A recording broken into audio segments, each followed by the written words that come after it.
Iremos apresentar um trabalho cujo tema é pessoa jurídica. A pessoa jurídica, denominada pessoas coletivas, morais, fictícias ou abstratas, podem ser conceituadas como sendo um conjunto de pessoas ou de bens arrecadados que adquirem personalidade jurídica própria por uma ficção legal.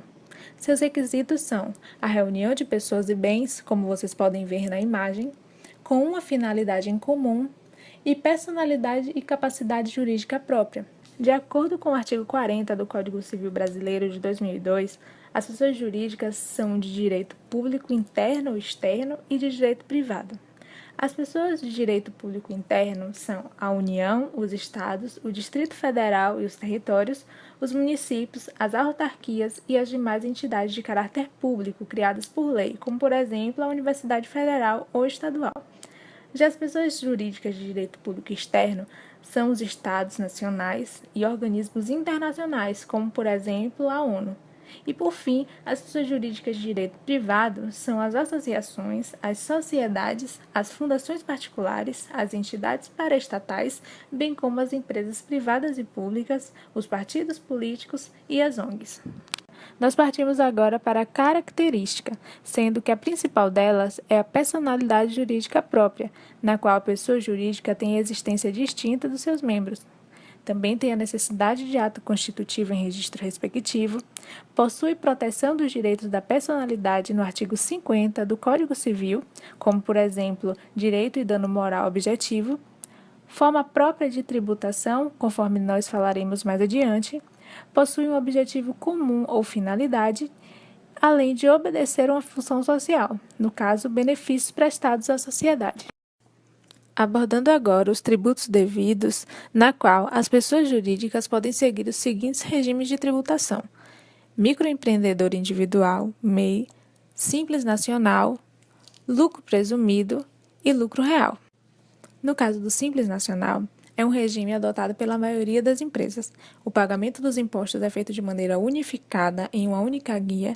Não está incorporado nesse regime a contribuição para a Previdência, cabendo ao empreendedor a responsabilidade.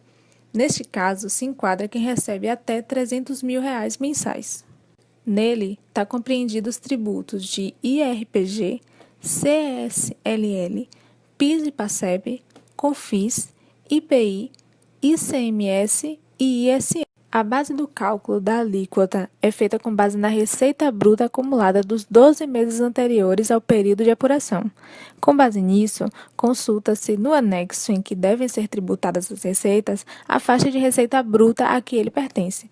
E, identificada a faixa de receita bruta, descobre-se a alíquota aplicável. Os anexos em que as atividades se encaixam são de acordo com a classificação de atividades econômicas. Como vocês podem ver no slide, temos o anexo 1, que corresponde a comércio, 2, que corresponde à indústria, 3 a 4 a prestadores de serviço. Neste caso, os serviços ofertados pelos médicos estão enquadrados no anexo 4.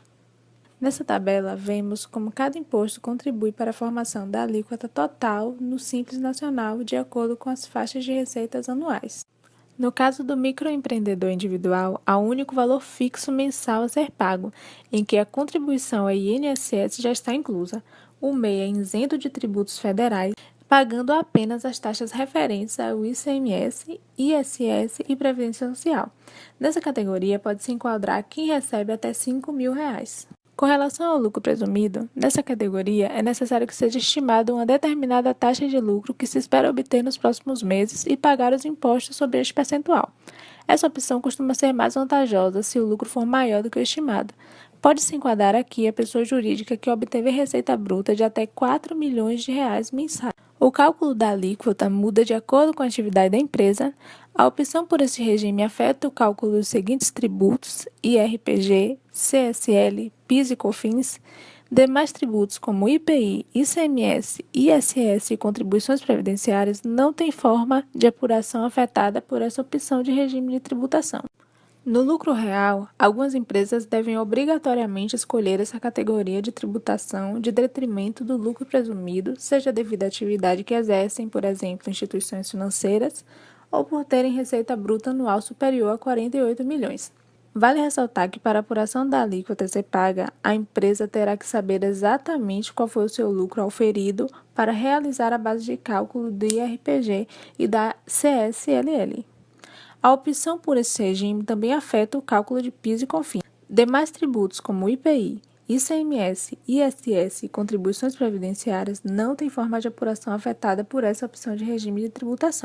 O destinatário das arrecadações do Imposto de Renda sobre Pessoa Jurídica é de competência da União, o fator gerador é a obtenção de lucro no exercício e o documento de arrecadação é o DAR. O dinheiro é arrecadado pela Receita Federal e transferido para o Tesouro Nacional, que administra a aplicação do dinheiro para financiamento de projetos de saúde, educação e programas sociais como Fome Zero e Bolsa Família. A própria pessoa pode doar parte do IR para fundos de programas sociais, culturais, esportivos e de saúde. Listamos algumas vantagens e desvantagens da pessoa jurídica com relação aos contratos CLT. Tem como vantagem uma remuneração relativamente maior, uma flexibilidade de horários, maior competitividade e especialização. As desvantagens parecem pesar um pouquinho mais. A ausência de benefícios sociais, falta de exclusividade, ausência de plano de carreira e estabilidade e os riscos de ações trabalhistas.